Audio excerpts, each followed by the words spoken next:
Welcome, Synergy listeners. Today we are bridging wealth and wellness with Jason Woodall, founder and financial strategist behind Woodall Wealth Management, and his assistant, Ellie. With over 2 decades of experience helping families and business owners build lasting financial legacies, Jason is passionate about more than just dollars and cents. He's on a mission to help people create lives of purpose, peace, and prosperity.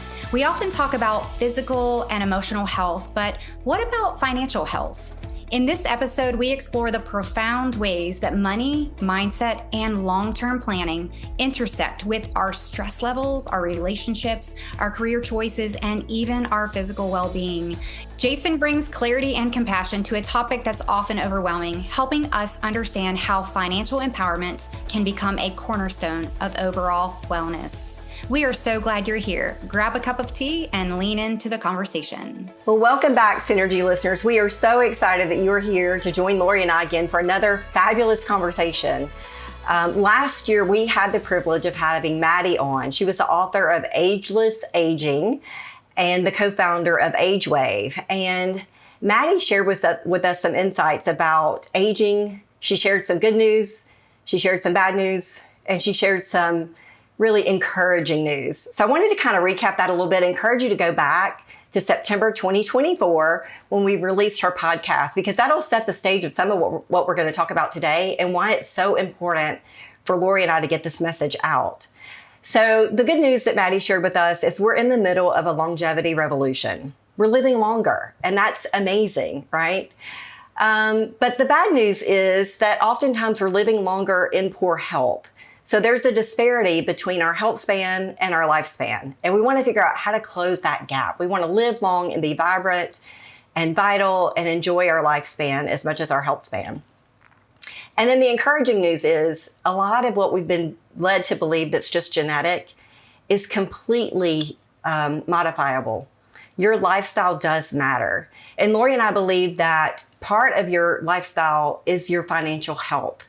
You know, how you view your finances, how stressed you are about your finances really matters in the overall health picture. So we have with us today some experts that we want to dig into this concept of financial wellness and really give you some inspiring things to take home, some nuggets that we can really implement in our lifestyle starting today. So Jason and Ellie, thank you so much for joining us and giving us your time today. Thank you for having us. Thank you.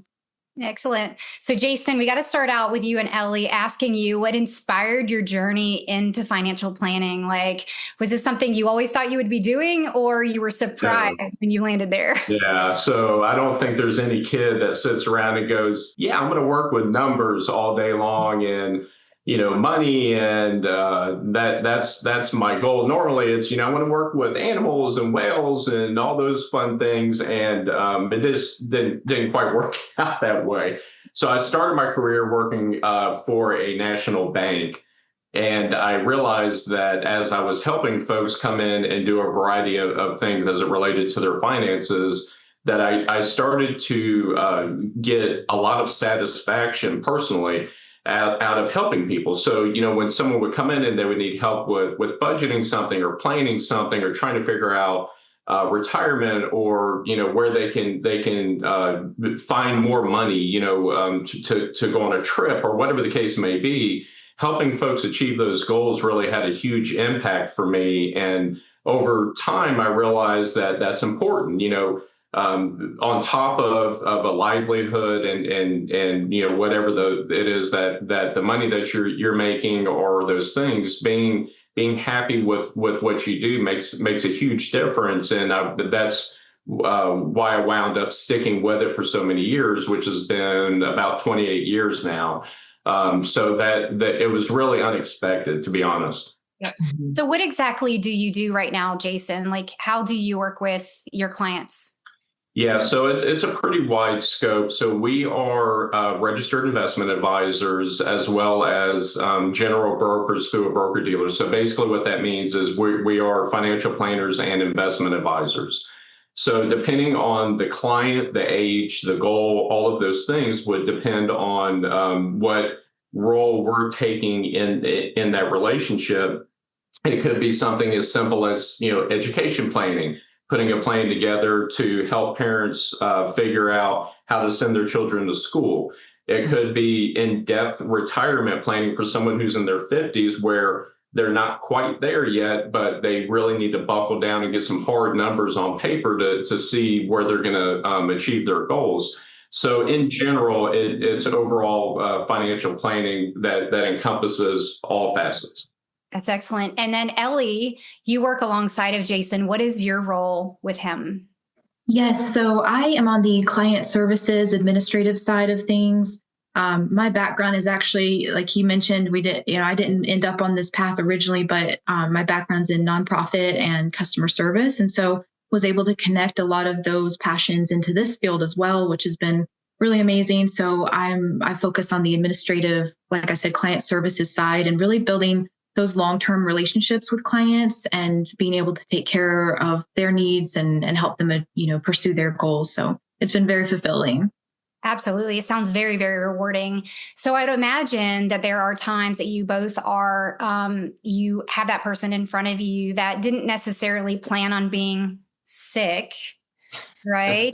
They didn't plan on being sick, and they're now faced with what that's like from a financial perspective. Are you seeing that more these days? The same, less? What are you guys seeing?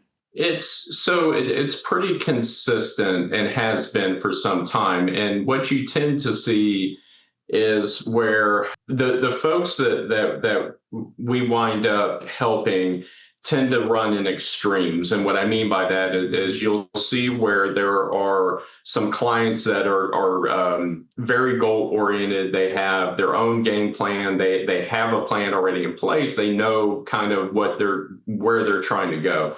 And then you have the other side where, sometimes life throws curveballs, and that's just how it works. And they're needing help keep working their way through those challenges. And those numbers, if you will, have actually been pretty consistent throughout my career. What we have been seeing, though, is a heightened level of just general anxiety and stress, specifically as it relates to finances. And it seems to have spiked more, certainly coming out of COVID, which, in my opinion, I believe that the whole COVID experience, if you will, kind of drove home the uncertainty around what can happen financially in a very short period of time. And if you're not properly prepared, how much of an impact that can have. And I think that in my opinion, I think that just really spiked folks' stress levels in general. So it sounds very similar to that in medicine. You have people that are very, very proactive, right? Mm-hmm. I see Kelly nodding her head. Absolutely, right? We see that proactive approach to their health, doing everything they possibly can right now to do their very best to avert those things that could happen. And then the reactive, which are like, I'm fine, I'm good, until we're not. And, we see that in medicine, just like you are seeing and saying now in financial health. Hey friend, a quick pause from the episode. Lori and I want to make sure that you know about something that we've poured our hearts into. It's called the R2R app, Reset to Resilience. And it's your new go-to for real functional wellness that meets you right where you are. Inside the app, you'll find free monthly resources. There's tools, inspiring content that's designed to help you take your next best step. Not 10 steps ahead, just one. That's how real change happens, one step at a time. And if you're ready for more support, check out our full 40 Days to a Foundation of Wellness program. It's already helped so many women reconnect with their energy, their balance, and their hormones, and they finally feel like themselves again. Plus, we're getting ready to launch brand new monthly subscriptions starting October 2025 that gives you fresh, up-to-date content on the biggest topics in health and direct access to group coaching with us every month. So you're never going to be alone. This is for the woman who's done with just getting by and is ready to reset, rise, and feel powerful in her body again. So if that's you, download the R2R app today. It's free to get started, and your comeback truly can start now. Just search R2R or Reset to Resilience in the App Store or Google Play Store and join the community today. We can't wait to walk this journey with you. Now back to the episode. So Jason, how do you speak about that aspect of stress that happens with financial stress and how it impacts their health? Like how do those conversations go? Is that well received when you're talking about that, or is that something that they don't typically recognize or want to talk about? Yeah, and so the variance is as wide as the personalities, right? So it very much depends on the person, their experience, their background, their upbringing has a huge impact on it. Where they happen to be at in life certainly has a huge impact on it. What our goal and our primary mission is we have to figure out where that balance is. So we have to try and adapt and modify ourselves to be able to have comfortable conversations, regardless if they're, rah, great ones or maybe not so great ones, right? But you still need to have that conversation. And through the years and just through experience and working with so many, a variety of so many people, we've been able to tailor ourselves to where we can sit down and have those conversations and really try and get the person in front of us comfortable with having those conversations.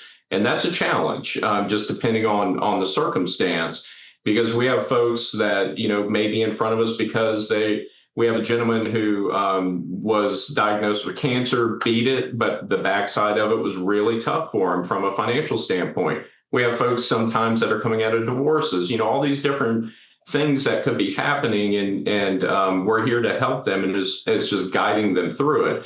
But starting the conversation and that part of it can be uncomfortable, and that's okay. That there's nothing wrong with that. That's where I'm sure Ellie's personality, she has you can tell just by her demeanor, probably a little bit sometimes easier to connect, or just having the time to connect with them. When it comes to money, I can imagine that trust. Some people, just like in healthcare, have had bad experiences too.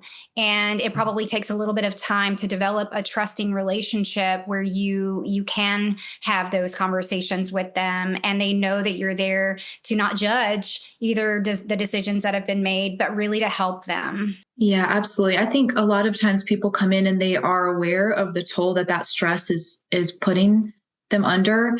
And so we can meet them with empathy in that and validate that experience. And then something that I love about our role is that we can come in with a solution-focused approach as well, and come alongside of them and help them really develop a plan to move forward, and alleviate some of that stress that's having that negative impact. So it's amazing to meet them where they are, but then also be able to walk with them forward, and not stay in that place that's really having that adverse effect on their, mental, physical health, whatever it may be. What do you think are the biggest factors that keep someone stuck in their current financial position? So I would tend to say fear is the biggest one. And it can be overwhelming, certainly. And that is the biggest struggle that we have seen with anyone, just really taking charge of their financial well-being.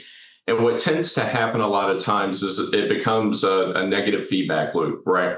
So, let's say someone's a little later or farther in life, let's say 50s, just pick something, and they're getting closer to retirement. Maybe they think or feel they haven't done enough to prepare for that. And they start to have feelings where it's going to be difficult for them to catch up. So why bother? Or they're uncertain as to who to talk with because they're embarrassed. All of those types of feelings, and that is one of the biggest barriers that we run into. The irony of it is, when we do wind up interacting with those folks, many times they're actually closer than they think, and the relief that they have after going through a planning process or developing a retirement strategy is. It's very satisfying to see, because you can just see the weight lift off them. But those initial steps and reaching out and overcoming those initial fears is certainly the biggest struggle that we've seen. So Lori and I often talk about all or none thinking. And that's what you're describing. It's kind of like, I don't want to look at it. I'm afraid to look at it. And there's nothing I can do about it anyway. Instead of really being able to look in the mirror and see where we are, take some logical steps to make some changes, which is, to your point, oftentimes they're not as far away as they think they are. So I love that. Yeah, correct. And the other, part of it too is we see where folks get comfortable with being uncomfortable, meaning that they're just used to thinking or believing a certain thing where they have the ability to affect change as it relates to that. But because they've done the same things for so long, or they've thought the same thing for so long, or whatever the case may be, that it just becomes comfortable in doing that. And those are things that folks can certainly change, and change very easily. And I think that's missed a lot of times. And we see that a lot in healthcare as well. There's this slow, insidious decline in overall health, and they become, this is their new norm, right? Just aging. What's that? It's just aging. Right. It's just getting older. Yeah. Yes. Yeah. And so they get stuck in that. And I'm glad you qualified the fear side of things. When you first said fear, I started questioning, is that, fear of, making a bad choice, or fear of choosing the wrong person to align themselves with, fear of, fill in the blank. I would imagine that fear probably takes a numerous multifactorial reasons why people fear. You named, one or two of them, but are there any other like fears that they would commonly have that would stand in the way of them reaching out for help? Well, again, in my opinion, I think it primarily leads back more to a feeling of embarrassment, or a feeling of not accomplishing what they feel they should have, up to this point. And there are millions and millions of people in this world, and what I always tell folks is you're never going to be at the best spot that you may think you should be at. You're certainly not at the worst. It's somewhere in between. Everything's always somewhere in between, and that's okay. Where our job, or advisor's job, is to get you farther along in that process. And the challenge is getting clients to, quite frankly, just start by reaching out and asking for help, and having those conversations, and just starting the process and taking that first step. And I've seen that a lot just in the conversations we have in relationship to healthcare, because too often in even the examination room working with our clients, finances come up because they are trying to figure out how they are going to economically manage what needs to happen. So it happens a lot. Would you say male versus female? Is there a difference between the two in respect to willingness to ask for help? How often is it the wife or the female that reaches out versus the husband or the male? So let me be careful here. So, you are underrepresented. In case here. my wife happens to watch, let me structure this answer very carefully. That what I would say is, as far as the first step in reaching out, it's about the same. However, how spouses or male or female approach finances, historically, what we see is completely different. Females are more conservative, in my experience. That's just what we've seen through many years. They quite frankly want more detailed planning. They need a lot more input, and they want their feeling of security to be significantly higher than what we see historically with males, who tend to kind of freewheel it more, right? And that's pretty consistent, and has been throughout my career, for sure. The trick is getting the balance. And this is, again, another thing that kind of goes back to creating a formal plan, where, especially with spouses, if you have one, and a lot of times this can also be related back to spenders and savers, right? If you have a spouse that's an aggressive spender, and the other spouse is aggressive saver, there's a lot of conflict in that relationship as it relates to finances. And one of our jobs is to help find a balance, and help find a middle ground, and develop a hard plan where they can both be hold each other accountable, and help to develop that balance, which will ultimately help them financially overall achieve their goals. Yeah. So Jason, can we talk about why that is? Why women would be the ones wanting more of a conservative approach? I think women live longer than men. Yes. Right? And oftentimes we're concerned about being left behind, and then we've got to figure it out, right? I just had this conversation with my husband a few months ago because he's a little bit older than me. And then statistically speaking, I should live longer, right? And so I'm like, we need to make sure that I'm going to be okay if that happens, right?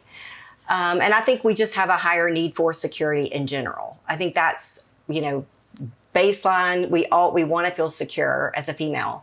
And so I think there's layers of reasons why we would want a more detailed plan and more assurance that things are going to be okay. And we probably have more needs, financially speaking, like getting our hair done and our nails done.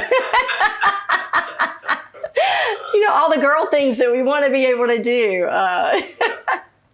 And it's, that's a really good point as it relates to what we've seen from generationally. And unfortunately, we still have not gotten to a point in this country where the male-female pay is equalized. So what you tend to see is where the husband tends to make more, historically throughout a marriage. And that's one of the driving reasons is because of the fact that the women will outlive the husband by quite a bit. And in our planning, we tend to start with a 10-year number. Normally, it winds up being a 15-year number, which is a huge variance from a longevity standpoint. And if you are losing that primary breadwinner, even if you are in retirement, it does have a significant impact. So security changes pretty significantly. If there's a pension, that changes pretty significant. So, there's a lot of things that feed into it, but ultimately it does come back to the longevity, certainly. So how do you guys objectively measure financial wellness? So it is subjective, certainly. And one of the things that we are able to do is you are able to quantify certain aspects of it. So as an example, let's say we're doing retirement planning and the goal is to hit a specific number. Well, we can rationalize that based upon numbers. So we can say, hey, you're in great shape. Or we may need to play a little catch up here. So a lot of times the numbers can definitely quantify things. There are things that you aren't able to quantify. So some of those things are actually directly related to health. One of the biggest gaps that we struggle with as a society is filling the healthcare gap. Certainly, if folks are retiring early and waiting to hit Medicare, and how do you fill that gap? Or even if you are on Medicare, if you do have a significant medical setback, what does that mean from a financial standpoint? And a lot of those things are definitely unknowns. And you do have to, quite frankly, just kind of guess at some things. Now, they're educated guesses, certainly. And you can use statistics and surveys and, things that historically have happened and all of that information to make those educated guesses. But that is one of the struggles is as it relates to the medical side on the planning process. And I think, I've seen Ellie as she's delivered and both of you delivering reports to people where they can actually tangibly see that on paper too. And so that kind of brings me to that question of, we're talking all the time about wellness plans as a whole. And one of the things our language is around, what are you doing daily, weekly, monthly, quarterly, yearly to live well? So from a financial wellness standpoint, do you guys ever, sit down and are your plans called financial wellness, or do you have, rather than like the in between, when you lay out a plan, do you have strategic meetings in between to really check back in on that plan? Are they working a plan? Like Jason was saying, it's so customized to the individual person's goals. So what we would be measuring and looking at would be in direct relation to those goals. I think practically speaking, though, yes, having a plan that has consistent and regular points of contact is really beneficial. It helps the client know where they're at. It helps just keep everything cohesive as far as if there's questions, if there's changes.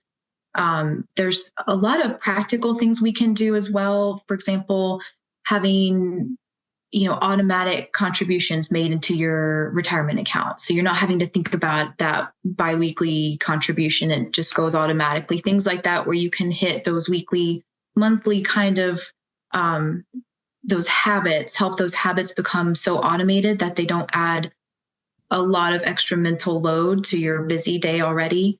So things like that, quarterly reviews, semi-annual reviews, whatever, again, customized to the client's goals and needs, but regular check-ins to touch base with them and evaluate progress and all of that, and help assist them if there is something that we're not seeing if you're not seeing the progress you're hoping to. How can we adjust things? How can we make it more functional? Is that standard though in the industry, or is that just something that you all do in your practice? Because there's people here that are listening that may not be in reach of you all, and we want them to be able to walk away and go, is this something I should be expecting?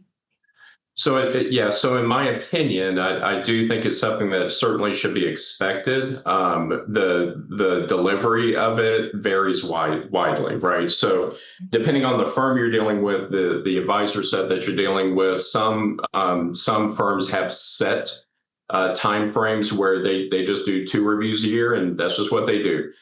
Some are more fluid, where it just depends on what's happening in the marketplace or the client's personality type, and that will drive more of how often those check-ins happen, and that we tend to fall more on that side of the ledger versus a very structured, two times a year and that's it. As an example, earlier this year, the markets got a little haywire, right? As some information was coming out around tariffs and things of that nature, and we were doing a lot more communicating and checking in during that time period, certainly because it was needed, and the reassurance was needed, and that matters, certainly. The other thing I did want to mention is a lot of times especially when you're looking at finances and retirement planning and investing and all of those things, a lot of folks will have an image of like their financial plan is kind of a stuck plan. And it's not. It is extremely fluid, and it's more like a living document, and it is constantly being updated and adjusted, and because it's life, and things happen, and something could happen medically. A surprise kid could show up, right? I had that happen in my life. I mean, there's just so many things that happen that you need to have the flexibility built into whatever the plan is, and not have stress or worry when things happen, because it's assumed things are going to happen, and that's okay. But don't ever go into any of these plannings or when you're projecting things and think, this is going to be it, and if I do X, X, X, X, I'm going to get here, because somewhere along that path, the path is going to take a hard right, and you'll just have to adapt to that, and that's okay, and that's normal. And that's why you have people in your life like yourselves that you can come to and really hash it out, work through it, talk about it. Because oftentimes I believe we in that thinking, particularly when we're stressed, we can't see the forest for the trees. We have to have someone who knows our big picture, who knows where we want to go. Same thing with healthcare, knows where we want to go and can come alongside of us in that when we really can't see it, to help navigate through those tough times. So I would imagine, and I'm going to make this assumption, that it could be very dangerous to not have a financial plan. Would you agree with that? I would. And it's mainly based around just the uncertainty and what that uncertainty brings. And I cannot stress enough that having some form of a plan, preferably a very detailed plan, takes a level of uncertainty, which ultimately leads to a very high level of stress over a long period of time. And it removes that. And it can be so uplifting. And it does have a huge physical impact over the long term, certainly. I have dealt with clients who have stress to the point where they've come in the office and they're literally losing clumps of hair because they're just so stressed, and their anxiety level is so high based around that their fear that they're not going to be able to retire at some point. And that's very unfortunate because it's not needed, and it's very easy to do these things. And even if you feel that you're not ready or wanting to work with someone, there's so many tools online that everyone has access to where you can really do it yourself, but at least, do something, because it makes a world of difference. So what you're talking about, Jason, is setting up some financial disciplines, right? Setting up some ways of putting away money, whether you do that on your own or whether you reach out to an investor, but starting some type of practice. If we're talking to our listeners that are young and they're just getting started, they're trying to figure out what is the priority, are there some rules of thumb of how much they should be putting back or investing on a monthly basis? So the average opinion that you will hear that's pretty consistent is when you begin your work journey, if you're able to save anywhere between 15 and 20%, however combination you're able to do it, then you will be very secure by the time you reach retirement. Now, of course, those numbers are going to adjust depending on where you're at in that journey, right? So someone who's in their mid 40s, may need to adjust that a little bit, just depending on where they're at. But especially if you're young, starting out, 15 to 20% is a great number. And the other misconception is that doesn't mean that you may be having to save that 15 to 20%. If you have an employer plan, a 401k plan where an employer is matching 5%, well, now you're only saving 10 because your employer is kicking in the other 5, right? So there's a number of ways that you can accomplish it, but that is certainly a great way to start if you wanted to kind of just some easy numbers. Yeah, I just sat with one of our new employees, 27 years old, just joined us, and going over her 60-day review, I was like, have you started your investment plan yet? And she's like, no, I just haven't. I said, stop right now. This is what we're doing next. Set it up. It's matched. There's no reason why you shouldn't be investing in at least getting the match piece to that.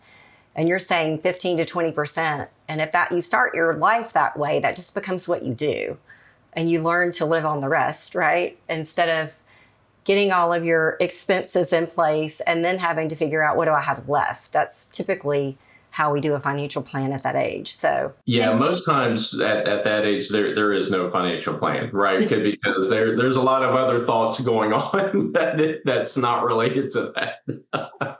And 15 to 20%, just to be clear, is that on gross or is that on net proceedings that they bring? So it would wind up being gross because the vast majority of folks are doing it through a retirement plan. So even though it is gross, it doesn't have as big of an impact as a net number because you're getting the tax savings if it's a traditional type of 401k plan. So, normally you would want to use something around your gross number, assuming you're going to get some tax relief as you're going through the process. So, we work with a variety of different client ages. And so how do you advise people to balance their saving for the future while living well today? Yeah, so this comes up a lot, right? And I'll hear couples talk in our office, and one will say, well, we have a lot of fun on this boat. And the other will say, it's a complete waste of money. And the debate begins, right? And that's certainly a difficult balance to achieve because we ultimately do need to live our lives and have enjoyment and while still trying to secure our future. So what we always recommend to folks, this is where budgeting has a huge impact. Regardless of what stage you are in your life cycle, if you don't have some semblance of a budget or have looked at some semblance, to create a budget, you're missing out, quite frankly, because what it can do is it can provide a structure where, and it's also a relief where at the end of the day, once you tick mark all of your major goals, which again, down the road is going to relieve just a ton of stress and anxiety. But at the end of it, it'll give you the number that you can spend and be confident in spending and have fun spending because it's not going to have a detrimental impact over your long-term goals. So we really encourage folks to definitely do a budget. If you're married, we very much encourage to do a budget together, because that does also help, again, bridge the gap between the spenders and savers, and kind of force couples into compromising on paper, and then they can hold each other accountable. So really starting with that budgeting process is how you begin to balance saving enough for your major goals while still being able to live your life and have fun and do, things that you want to do today. I had to laugh because for a moment, sorry, I got this picture of you and Ellie having to be mediators. There's a lot of mediation going on, certainly. Now, Ellie is certainly the best in our office at this, certainly. But there's definitely a lot of mediation going on. And that's okay, because that's part of the process. And I think that's one of the other things that a lot of couples will get stuck on, is sometimes if there's not an agreement, it's just not ever addressed. And that can be not so good from a financial standpoint.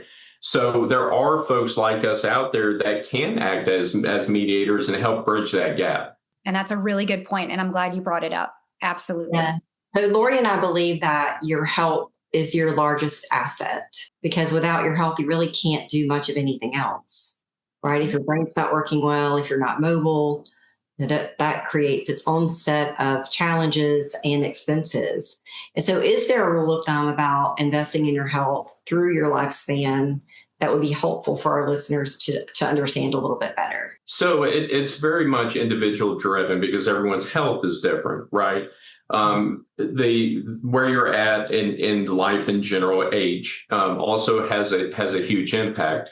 One of the things we do encourage is, if it is going to have a positive benefit physically, health, mentally, then it moves higher up on the priority list. And one of the main reasons is because the trickle-down effect has an impact in every other aspect of your life. So as an example, let's say you are having some health issues and it's affecting you mentally, and your anxiety is increasing significantly, and you're starting maybe it's triggering some periods of depression or whatever the case may be. Well, those feelings and effects trickle down and impact all decision making. So, as an example, let's say you're trying to make a financial decision. Well, if you're having those feelings and you're feeling very anxious and all of those things, it could impact how well you make that decision, which again could have a huge impact down the road, feeding again negative feedback, feeding back into just a continuation of high anxiety or depression or whatever the case may be. So it certainly has a huge impact, and we would very much encourage clients to prioritize their health, both physical and mental. Is there a set dollar amount, though? I was kind of thinking about, and I'm so glad, Kelly, you asked that question, because we do talk about it a lot. And I do think that the generation right now that are coming up, that I think there's more of a mindfulness around doing things for self-care, because they're seeing it all over social media. I'm just curious if there is, or maybe there's some speak in the area of the financial world around a particular percentage that should be put aside specifically for whether it be proactive or reactive healthcare expenses. So again, it's a moving number, and it's a very difficult question to answer, because it is such a moving number. One of the depending on again where folks are at life cycle wise, one of the things that we do encourage is try and do something around between a 5 and 10% contribution to a healthcare savings account. We personally think that those are going to matter in the future, certainly, just depending on with all the uncertainty around healthcare in general, around what may or may not be happening at a federal government level, that kind of taking control and ownership yourself is going to matter. And healthcare savings accounts are a great vehicle to contribute into, and you can treat those as any other type of retirement account or investment account, where while you're putting money into it, you can be attempting to grow that money. So again, you can have the compounding effect, and over time, it can certainly have a huge impact on bridging the gap for medical expenses, just depending on what's happening with yourself individually, or what may happen in the future. So I know we're talking dollars and cents, but I just want to encourage our audience and our listeners that, all investments in health don't have to do with dollars. It costs nothing to go for a walk. It costs nothing to go put your feet on the ground and breathe in the air, right? It costs nothing to have a good conversation with your friend to offload some stress. So think about it not only in dollars and cents, but think about it in time. Are you setting aside enough time? Are you budgeting enough time to truly care for yourself in a way that's going to pay you back? So I love the dollar and cents talk, but I want to make sure we're looking at our health comprehensively too, in a way that is going to, like I said, it's going to pay us back long term. So those little things over time do matter.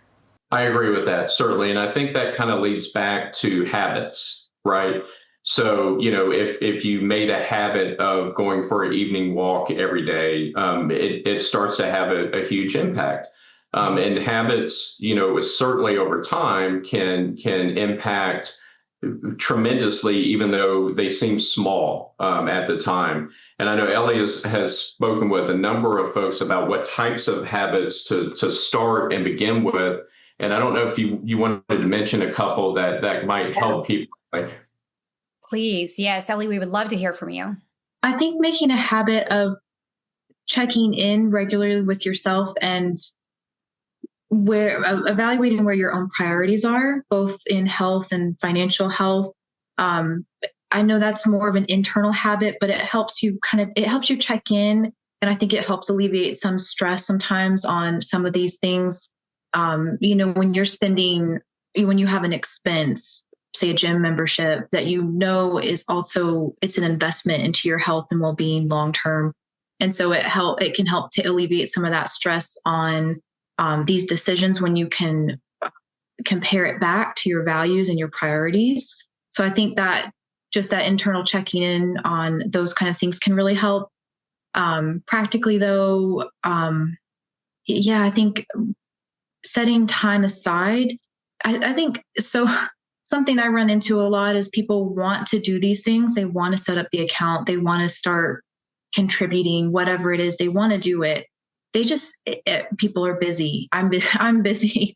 I think we're all in that same boat a lot of times. And so making a habit to set aside a little bit of time on whether that's monthly or once a year, whatever that looks like, on a personal level, but setting aside some time, making a habit of that, to check in on your finances, to look at them, to consult, to look at your plan and evaluate where you're at. I think that can always make a really big difference too. They used to say that you, to know what a person's priorities are, you would just look at their checkbook, right? Well, hardly anybody carries a checkbook around anymore, right? So I love what you just said, but that's where my head went, is really taking some time to take pause and maybe go to the bank account and where are you spending your time and money, and does that align?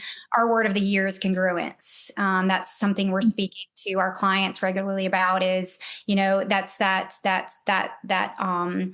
alignment, if you will, of what they want to achieve and what they are actually doing right now. Is there that alignment? Because that in and of itself can create a lot of discord, depression, stress, and everything that goes into that. And another thing you really said, and I love this, Ellie, and I wanted to go back to it, is you had mentioned putting that money aside for the gym membership. Are we currently using it? Am I using it? And then you look at that through the lens of, is that really an expense or is that an investment? Yes. And I think sometimes those words are really grayed, where they look at, and I don't know if this is a male or a female thing, would love, maybe some banter around that, but looking at those monies going out differently, when they do go to, spend money at the gym or spend money in certain lab work or just different things related to their health, is helping them to discern and change the verbiage to, this is an investment versus an expense. And what I would say to that is, if you're spending the money for a gym membership and you're not going,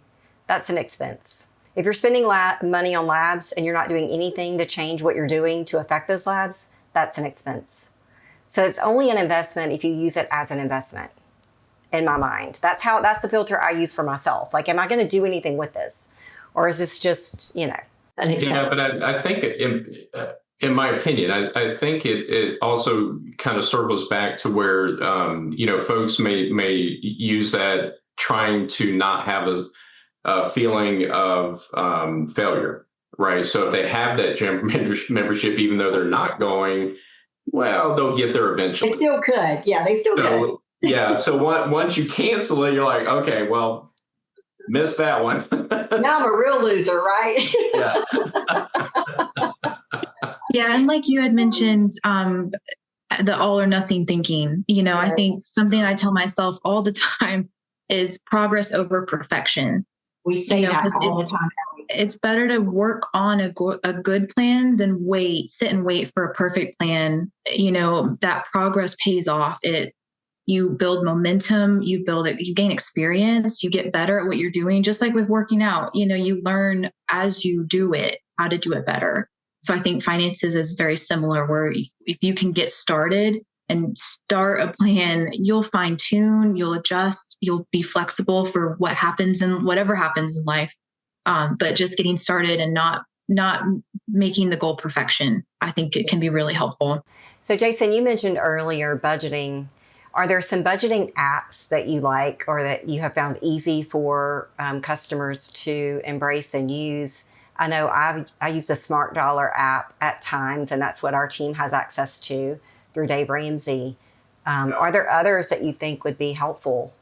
Yeah, that's one of the most popular ones. It is the one through Dave Ramsey, and they have wonderful tools on their website, certainly that also lead back to just how to budget. And they even still have the where you can print the piece of paper and go through it with a pencil and pen, which a lot of folks still really want. Yeah. The apps range pretty broadly. Certainly, there's one through Intuit. That's a great one, because what it will do, which a lot of these will do, but they'll directly link to your accounts. They'll bring everything in as an aggregate. Has a nice format where you can kind of see an overview and all of those things. To be honest, these days, even at a bank level, so just even the apps that the banks offer, there are a lot of tools that are built into them that don't cost anything extra. You don't have to go get another app or keep up, with more information. It's just built into the system. And we strongly encourage folks to start there, because they're not increasing their costs. They're looking at it anyway, or should be, certainly. And it's all built in. But the Intuit one, the Dave Ramsey one are excellent choices. So can I get a little personal? Oh, boy. You said you would answer anything. I treat a few financial planners, a few financial advisors, and I always ask my patients what they do. I get to know them. They're like my family. And so I would have to say categorically, they are the most stressed out people, especially in the last few years. It's like overboiling pot, right? And so what do you guys do to help dissipate that? Because it's a huge responsibility. You are in charge of people's money, right? You're helping them make huge decisions about their finances that impact the quality of their life ultimately. So what are some things that you guys do to help dissipate that stress and help you live the best life possible? Well, and I'll let Ellie, of course, speak for herself, but myself personally, my wife is a workout fanatic. And she has, bullied and drug and got me over the finish line, where that is certainly something that helps tremendously. And you always hit, it's the end of the day. You don't want to do something. You're tired. You've been stressed all day. You just want to sit. But once you cross that line and you get yourself moving and get with whatever it is, biking or lifting weights or walking, golfing, whatever, at the end of it, there is a huge relief, certainly, that comes with that. And that has helped me. The other part internally at a firm level is we have a lot of discussions about that. One of the things we strongly advocate is we're open about everything across the board. And if it is a very stressful time period, we know it, in between ourselves and what's happening with our clients, what's happening in the markets, all of those things. And we have general conversations about that, about why and where that stress is coming from and how long it may last and all of those things. And just going through the process of communicating helps tremendously as well. That's and awesome. I think it's, with Ellie, her strategy is a little different, if I remember correctly, because she still has young children, which adds to stress on top of, everything else that's going on. But they're so much fun. I mean, those hugs from those little ones, there's nothing like getting that big hug, right? That just takes it all away. Yeah, mine are at teenage years, so it's kind of the reverse. Those are stinky hugs right now. So Ellie, what about you? Yeah, I definitely agree that exercise in whatever form I have found to be one of the best ways to help me shift gears, especially if it has been a stressful day. It works wonders. I mean, truly. I think another thing that goes along with what Jason was saying, but healthy boundaries is something that he is always encouraging in our workplace culture as well. But I'm getting better, I think, at, over the weekend, focusing on something different and having healthy boundaries where I'm, the goal is always you want to be attentive, you want to be on top of things, but also having those boundaries gives you a break from the stress too, and allows you to come back to it more refreshed and more focused. So I think that makes a huge difference for me personally. But yeah, it's nonstop right now with my little guys, but that's a great thing in itself too, because it really forces me to get out of work mode into mom mode and, back and forth. Well, Jason, I want to give kudos for you for really encouraging those boundaries in your workplace. It is so important. I tell my team all the time, we're playing the long game, not the short game. And we need to be mindful of the taxing effect that just dealing with other people's lives has on us personally, and honor that and take the time and set those boundaries so that we have time to recover and show up our best every day. Yeah, and I think one of the challenges is we are all very committed, to what we do, and there are times where you take that commitment and you use that as justification to not take personal time, right, or not shut it off at 9:00 at night or whatever the case may be, and it just it doesn't work.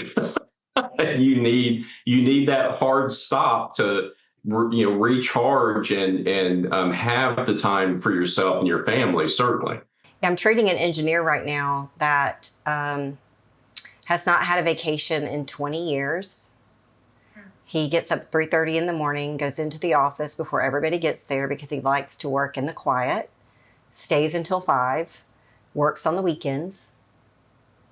And I'm like, wow, how do I even start the conversation of how to make this right? I'm like, dude, go on a vacation first and then come back to see me.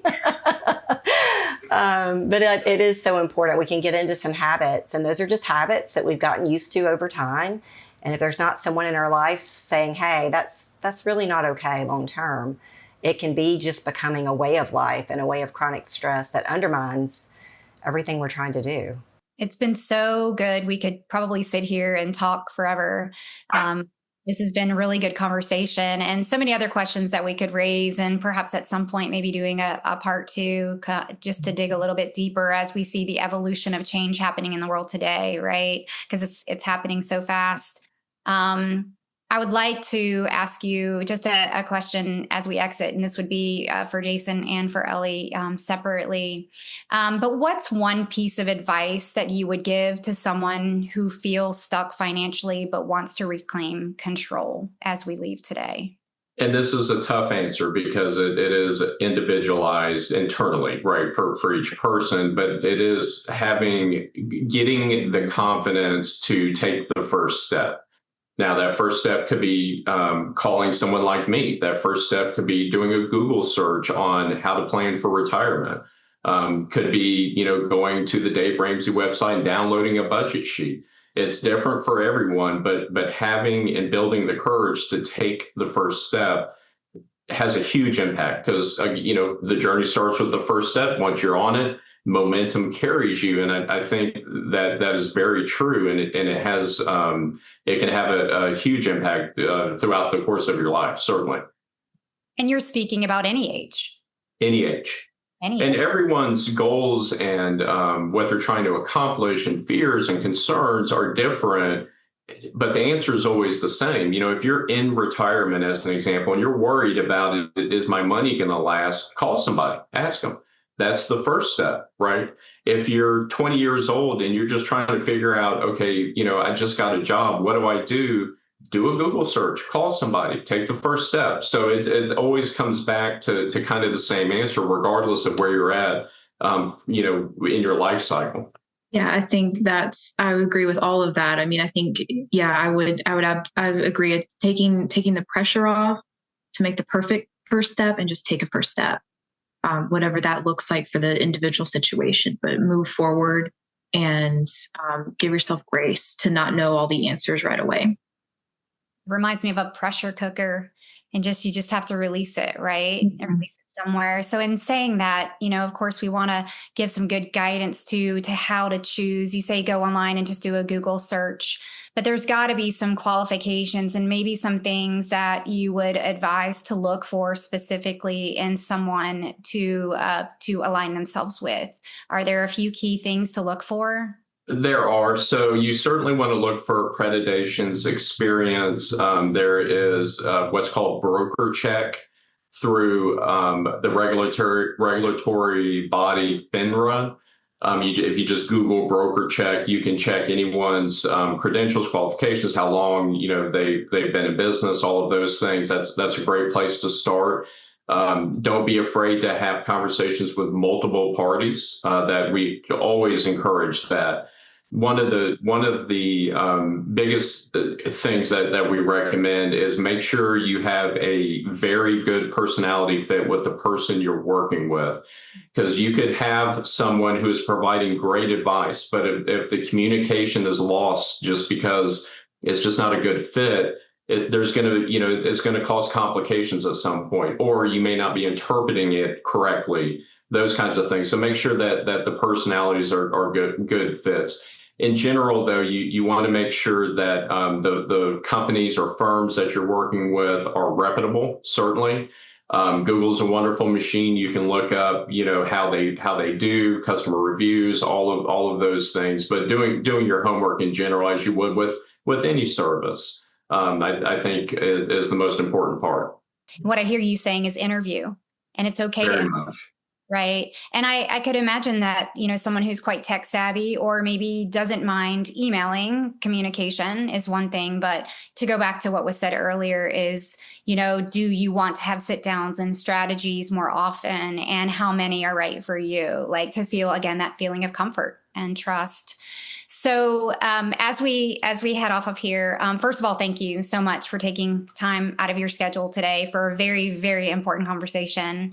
How do people get in touch with you, and can they? Where are you located at? Are you taking new clients? So just give us a little bit of information on that. Sure. Yeah. We are located in the beautiful city of Wildwood, Florida, which I never thought I would say 20 years ago. Which is really located in the Villages. Our website is woodallwealth.com, and our direct numbers 352-750-3051, and we are taking clients. We have a rule that we will have a conversation with anyone, regardless of their status or their assets, or regardless of where they're at in their life. We very much encourage everyone in our office to have conversations. If we are not a good fit, we will certainly recommend someone who we think might be, or an avenue that we think might be. So don't be afraid to call and just have that talk. So Jason, are you guys licensed outside of the state of Florida? We are. We license. It's what's called a just-in-time license.